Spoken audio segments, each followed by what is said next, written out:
안녕하세요 여러분, 이인찬 변호사입니다.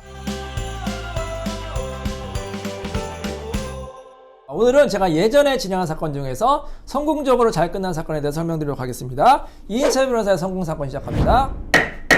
자, 오늘은 어떤 사건인가요? 네, 오늘의 사건 소개해 보겠습니다. 네. 수원지방법원 사건이고요. 원고 여자분입니다. 네. 사무실에 찾아오신 원고시고 황원이와 사건입니다. 네. 주말 부부로 했었죠? 피고는 지방에 근무를 하였고 네. 원고와 피고는 주말 부부 생활을 하였습니다. 네. 원고는 가끔 지방에 근무하는 남편을 위해서 네. 청소도 해주고 빨래도 해주고 여러 번 지방에 내려가서 살펴보게 되었는데요. 네. 원고와 피고가 떨어져 지내는 기간이 길어지다 보니까 네. 피고의 여자관계를 의심하게 되었습니다. 그리고 어느 날 원고가 네. 피고의 집을 방문하였는데 네. 현관문에 네. 온갖 욕이 적혀 있었고요. 네. 썩 물러가 그런 말이 써 있었어요? 정말 황당했겠네요. XX 이런 참. 메모지가 부착되어 있어서 네. 원고는 이제 피고에 대해서 심한 모멸감을 느꼈고 결국 이혼 소송을 제기하게 된 사건입니다. 그러니까 정말 너무 황당한 사건인 것 같아요. 이 가끔 이제 주말 부부 이제 때문에 결혼 생활이 좀 힘들어지는 경우가 있거든요. 뭐 남편이나 아내가 이제 지방에 근무하고 그럴 경우에 이제 주말마다 만나는 주말 부부 많이 있잖아요. 그래서 주말 부부가 이제 애틋하게 오히려 더 이제 부부 관계가 좋아지는 경우도 있는데 반대로 멀어지는 경우가 있어요. 심지어는 이제 그 지방에서 이제 외도를 하는 경우도 있거든요. 이 사건은 이제 아내분이 좀 의심을 하는 거예요. 왜냐하면 이제 딱 갔는데 거기 이제 남편이 혼자 살고 있는 집에 막 여자의 물건이 나온 거예요. 여성들이 쓰는 뭐 그런 제품들이 있잖아요. 그런 게 막 화장실에서 나오고, 심지어는 막 침대에서 여자들 긴 머리카락이 나오고, 이거 뭐냐고 하면 남편이 뭐, 이거 몰라. 뭐 청소하는 아주머니가 아마 흘렸나 보다. 뭐 이렇게. 그럴 수가 있나요? 그러니까 청소하는 아주머니 머리카락이 왜 침대에. 아주머니가 청소하러 오셨는데 네. 머리카락을 흘린다는 것도 참 이해할 수 없는. 그리고 여성 제품을 왜 화장실에 두고 가냔 말이에요. 그리고 심지어는 속옷이 발견되는 경우도 있어요. 청소하는 아줌마가 속옷을 왜 침대에 놓고 가는 게 말이 안 되잖아요. 그러니까 당연히 의심이 되겠죠. 의심이 되니까 남편한테 추궁하는 거 아닙니까? 그럼 남편이 뭐라고 그래요? 절대 아니다. 그러면 오히려 아내를 뭐라고 몰아붙이죠? 의심하면은? 의부증이 있다. 그렇죠. 의부증이라고 몰아붙여요. 정신병자다. 의부증이다. 이렇게 몰아붙여요. 그러니까 아내가 얼마나 황당하겠습니까? 근데 확실한 물증은 없고. 자, 그래서 아내가 이제 긴가민가 해서 어느 날은 한번 보통 이제 전화하고 가잖아요. 전화를 이제 안 하고 간 거예요.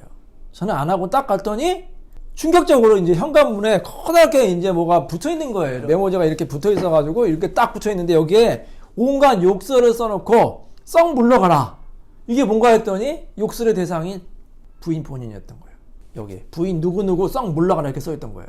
오지 말라는 건가요? 김대리, 만약에 이러면 안 되겠지만 지방에 있는 남편을 위해서 딱 갔더니 남편이 대문에 아내 보고 막 욕설을 하면서 오지 말라고 딱 붙어 있더니 그걸 보면 어떨까요, 기분이? 기가 찰 것 같아요. 기가 차죠? 그래서 이 아내분이 굉장히 좀 어떻게 보면은 얌전하시고 정말로 이제 보수적이시고 이렇게 굉장히 그러신 분이 있잖아요. 전형적인 한국 여인 그런 분인데 이혼을 생각도 안 하시는 분인데 이 메모지를 보는 순간 이제 마음을 돌아선 거예요.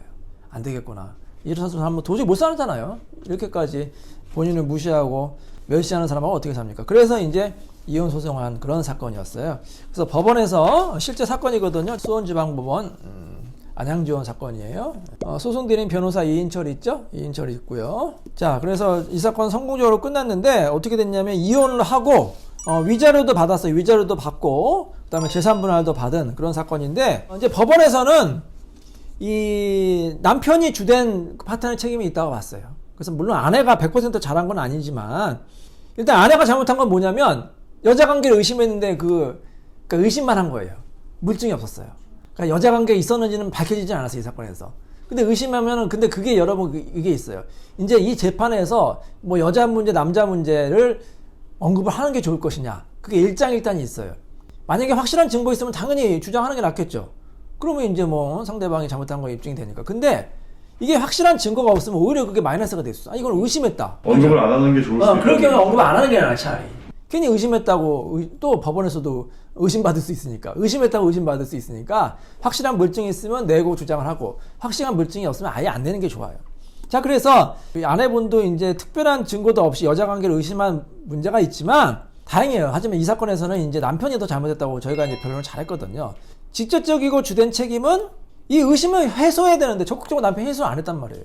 아니 머리카락이 어떻게 나왔냐고, 여성 제품이 어떻게 나왔냐고 해소를 해야 되는데 뭐 변명만 하고 말도 안 되는 주장만 하니까 아내가 당연히 더 의심이 가고 혼인관계가 파탄이 될 수밖에 없잖아요.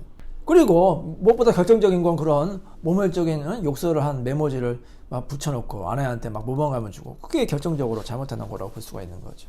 자, 그래서 이 사건은 그래서 아내가 승소한 거죠. 위자료도 받고요. 그리고 재산분할도 받았는데 저희가 재산분할을 많이 받은 사건이에요. 재산분할 보통 제가 몇 대 몇으로 받는다고 그랬죠? 5대5로 받는다고 그랬죠. 자, 근데 이 사건에서는 재산분할 얼마를 받았느냐? 65%가 나왔어요. 굉장히 많이 나온 거죠. 아내분이. 한번 제가 직접 보여드릴게요. 이 아내분이었거든요. 보통 50% 나오는 게 일반적이죠? 자, 근데 여기 보세요. 원고 아내가 65%, 그 다음에 피고가 35%. 아내분이 65%면 굉장히 잘 나온 거죠. 아내분이 가정주부였거든요. 맞벌이도 아니고 가정주부인데 무려 65%가 나왔어요. 그래서 굉장히 재산분할도 잘 나온 그런 사건이었습니다. 자, 그래서 여러분, 이렇게 주말부부 특히 이제 힘들어 하시는 분이 있는데, 이 주말부부 같은 경우에도 이제 그거를 잘 극복하셔야 돼요. 만약에 극복하지 않았으면은 이제 증거를 확보하신 다음에 이제 위자료와 재산분할 청구하는데, 재산분할 적극적으로 이제 주장하세요. 그래서 꼭 뭐 무조건 5대5, 뭐 무조건 아내가 뭐 적게 받는다. 물론 이제 대부분 이제 남편이 돈을 벌고 아내가 이제 가정주부면 아내가 50% 이하가 나와요. 40%가 나올 수도 있고, 뭐 심지어 30% 나오는 경우가 있는데, 적극적으로 주장하는 거예요.